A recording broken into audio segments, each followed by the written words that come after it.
Good morning guys. এর ব্লগটা হচ্ছে আমি সকালবেলা উঠে কি করি। তো আমি সকাল সকাল উঠে পড়েছি, এখন বাজে 4:30। তো আমি রানিং করতে যাব এখন। তো আমার সাথে আরও কয়েকজন যাবে, আমার ছোট ছোট বোন, তারাও রানিং করবে।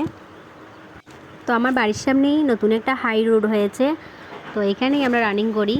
এখানে মানে রাস্তাটা ভালো আছে, রানিং করার জন্য ঠিকঠাক আছে।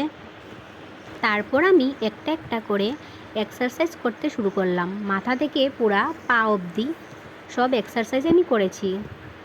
তারপর ওই পাশে আমার একটা ছোট্ট মোটো বোনু রানিং করে এসে এখানে শুয়েছিল। আমি প্রথম ভেবেছিলাম কি হলো ওর, দৌড়ে দৌড়ে গিয়েছি, গিয়ে দেখি ও শুয়ে আছে।